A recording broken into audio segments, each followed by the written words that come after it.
ঘুম না আসলে যে দোয়া পড়লে রাসূল সাল্লাল্লাহু আলাইহি ওয়াসাল্লাম বলেছেন তার ঘুম আসবে। ঘুম বান্দার জন্য আল্লাহর এক মহা অনুগ্রহ। মানুষ ঠিকভাবে ঘুমাতে না পারলে দুনিয়ার কোনো কাজেই সুস্থ ও স্বাভাবিকভাবে সম্পন্ন করতে পারে না। মানসিক প্রশান্তির অন্যতম উপসর্গ হলো ঘুম। কিন্তু সমাজে এমন অনেক মানুষ আছে যাদের অধিকাংশই ঘুমের ওষুধ খেয়ে ঘুমাতে হয়। আবার অনেকের ঘুমের ওষুধ খেয়েও কোনো কাজে আসে না। প্রিয় নবী হযরত মুহাম্মদ সাল্লাল্লাহু আলাইহি ওয়াসাল্লামের ঘোষিত একটি দোয়া রয়েছে যা ঘুমার আগে পড়লে ঘুম চলে আসবে। যে দোয়া পড়তে তিনি সাহাবী হযরত খালিদ ইবনে ওয়ালিদকে পরামর্শ দিয়েছিলেন। হাদিসে এসেছে হযরত সুলাইমান ইবনে বুরাইদা রাহমাতুল্লাহ আলাইহি বর্ণনা করেন, হযরত খালিদ ইবনে ওয়ালিদ আল মাজজুমি রাহিমাহুল্লাহ আনহু রাসূল সাল্লাল্লাহু আলাইহি ওয়াসাল্লাম এর কাছে এসে অভিযোগ দায়ের করে বলেন, হে আল্লাহর রাসূল, দুশ্চিন্তা ও মানসিকতা চাপের কারণে আমি ঘুমাতে পারি না রাতে। রাসূল সাল্লাল্লাহু আলাইহি ওয়াসাল্লাম তাকে বললেন, যখন তুমি বিছানায় আশ্রয় গ্রহণ করো, ঘুমাতে যাও, তখন তুমি একটি দোয়া পড়লে অবশ্যই তোমার ঘুম আসবে। তখন রাসূল সাল্লাল্লাহু আলাইহি ওয়াসাল্লাম তাকে উক্ত দোয়া পড়তে বলছেন।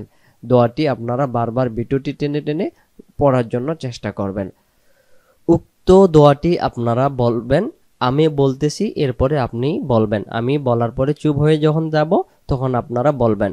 দোয়াটি হলো, আল্লাহুম্মা রব্বাস সামাওয়াতিস সাবআ ওয়া মা আযাল্লাত ওয়া রব্বাল আরাদিনা ওয়া মা আকাল্লাত ওয়া রব্বুশ শায়াতিন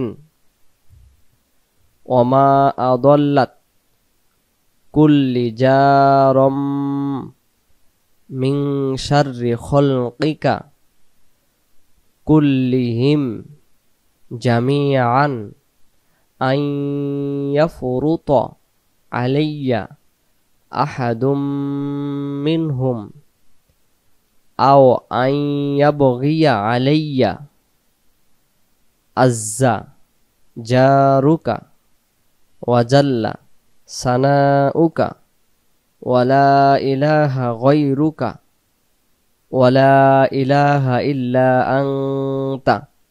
উক্ত দোয়াটি এভাবে পড়ার জন্য চেষ্টা করবেন। আল্লাহ সুবহানাহু ওয়া তাআলা আমাদেরকে এই দোয়াটি পড়ে ঘুমানোর আগে আমরা যেন পড়তে পারি। দোয়াটির অর্থ আমরা জেনে নেই। হে আল্লাহ, সাত আকাশের প্রভু এবং যার উপর তা ছায়া বিস্তার করেছে, সাত জমিনের প্রভু এবং যা কিছু তা উপস্থাপন করেছেন, আর শয়তানের প্রতিপালক এবং এরা যাদেরকে বিপদগামী করেছে, তুমি আমাকে তোমার সব সৃষ্টিকুলের অনিষ্টতা থেকে রক্ষার জন্য আমার প্রতিবেশী হয়ে যাও, যাতে সেগুলোর কোনোটি আমার উপর বাড়াবাড়ি করতে না পারে অথবা আমার বিরুদ্ধে বিদ্রোহ করতে না পারে। সম্মানিত তোমার প্রতিবেশী সুমহান, তোমার প্রশংসা, তুমি ছাড়া কোনো ইলাহ নেই, তুমি ব্যতীত আর কোনো মাবুদ নেই। হযরত আবু হুরায়রা রাদিয়াল্লাহু আনহু বলেন, যদি কেউ ঘুমানোর সময় আয়াতুল কুরসি পাঠ করে তাহলে শয়তান তার কাছে আসতে পারে না। বুখারী, মুসলিম এবং মিশকাত শরীফে বর্ণিত রয়েছে। আল্লাহ তাআলা মুসলিম উম্মাহকে প্রচন্ড মানসিক চাপ ও অশান্তির দোয়া পড়ে ঘুমে লাভের তৌফিক দান করুক, আর ঘুমের মাধ্যমে শারীরিক প্রশান্তি লাভে হাদিসের আমল যথাযথ করার তৌফিক দান করুক। আমিন।